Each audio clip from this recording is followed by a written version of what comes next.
guys, welcome to the channel and thanks for watching.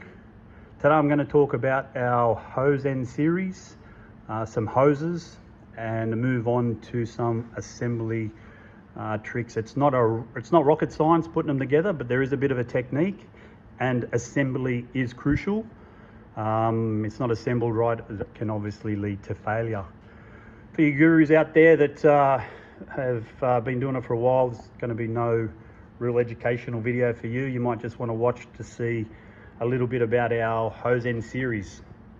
So first up, the tools that you're going to need to assemble them. We do carry a couple of different series in the hose cutters. We carry the small set, which cuts great from -3 to -12. If you're doing mainly oil, fuel, that's a great little set. If you're doing -16 and -20 and want one set, we have the large set, which goes obviously from 3 to -20.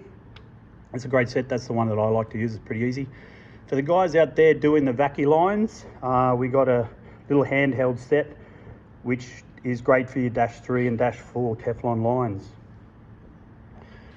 Some of the tools we've got to tighten them up is our 8-piece spanner set. These are all obviously color coded for a reason.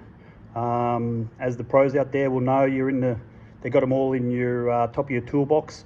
You know that -8 is blue, your -6 is black. So you're out there, you're looking for a -10 spanner, you know she's going to be purple. So that's why they're color coded, you get to know them and what they are. The other one is an AN wrench. Some of the guys, you might have it in there in the pit lane, or just, this goes up from 3 to 12. Once again, guys, these toolkits are alloy and they're not designed to assemble the fitting. They are the same temper, especially for the larger fittings. -10 and on, you'll find that this will flare, it will bruise the nut. And this is just an alloy gear, so you will find it'll break. What they're designed for is not to bruise the B-nut when you're tightening it up. They're obviously short for a reason, because they do have torque settings. You don't want a 4-foot spanner to over tighten it.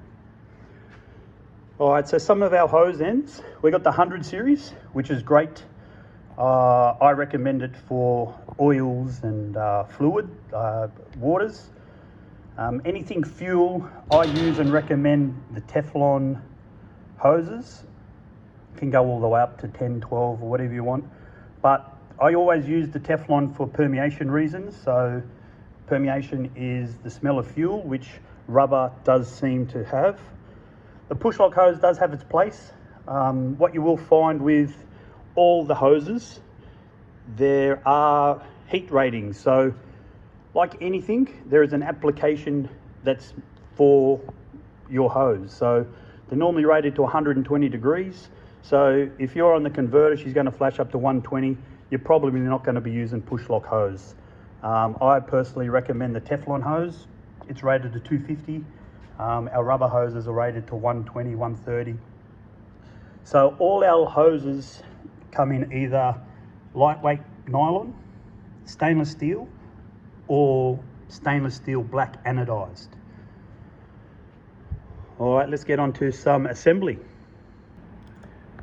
Okay, in this video we're going to talk about our 400 series hose and push lock fittings and some assembly. So the 400 series seals on the barbs on the nipple, it does need to be a dry seal. You don't want to be using oil. I see people using oil. If you can turn this hose after your fitting is on the car, it's going to leak. Our 400 series hose is an industrial wrapped hose, 110 degree outer liner. The inner liner is NBR, but like any product, it does have its specifications and applications. See some guys using this for a turbo drain to save a few dollars. This is the wrong environment for the hose. They try to blame products, but they don't read the specifications for a few dollars.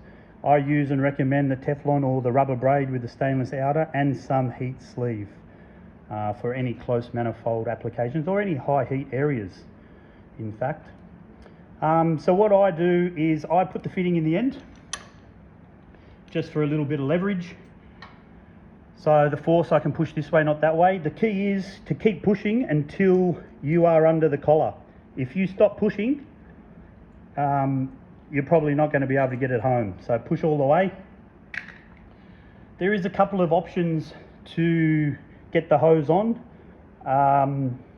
Me personally, I chew on the hose. It's not very hygienic, I know, but that's what I've been doing for years. For these purposes, I do have some boiling hot water.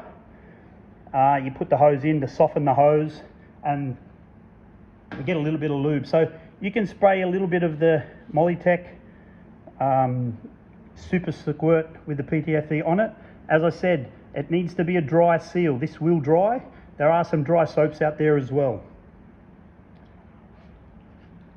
Once that's on there, you get your hose once it's all nice and soft,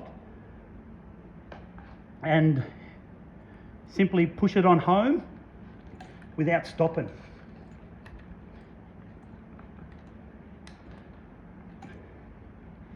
Once it's on, you won't be able to get it off. As I said, by the time you put that on your fitting and tighten it up, if you can move the hose on there, you haven't done a dry seal properly. You want to push it in all the way up under the socket. Any questions? Shoot us a message. Let us know. Thanks for watching.